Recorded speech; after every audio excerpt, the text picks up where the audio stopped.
Welcome to my channel. आजची recipe आहे भरलेली शिमला मिरची।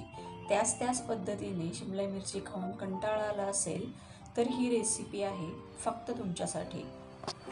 चला तर मग। इथे मी घेतलेली आहे ताजी फ्रेश छोटी अशी शिमला मिरची। त्याला मध्ये असे काप करून घ्यावे। बिया असतील तर त्या सर्व काढून घ्याव्यात। मसाल्याचं साहित्य: सुकं खोबरं, भाजलेल्या शेंगदाण्याचा कूट, हळद, धनेजिरे पावडर, लाल तिखट, काळा मसाला, कढीपत्ता, कोथिंबीर, मीठ आणि आले लसूण पेस्ट। ह्याच्यामध्ये कोथिंबीर मिक्स करून हे सर्व एकत्र करून घ्यावे। हा तयार मसाला काप दिलेल्या शिमला मिरचीमध्ये व्यवस्थितपणे भरून घ्यावा।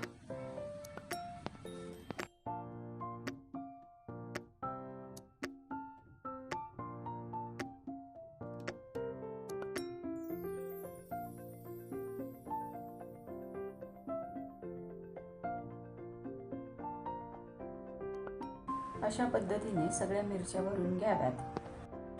फोडणीसाठी तेल, जिरं, मोहरी, थोडीशी हळद, चिमूटभर हिंग टाकून ह्या भरलेल्या शिमला मिरची त्याच्यामध्ये टाकाव्यात आणि मंद गॅसवरती झाकून एक 10 मिनिट वाफ काढावी।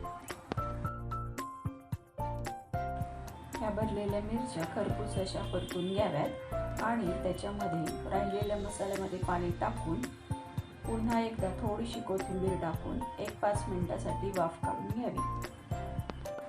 भरलेली शिमला मिरची व्यवस्थितपणे शिजलेली आहे। ही गरमागरम भाकरीसोबत, चपातीसोबत, भातासोबत तुम्ही खाऊ शकता।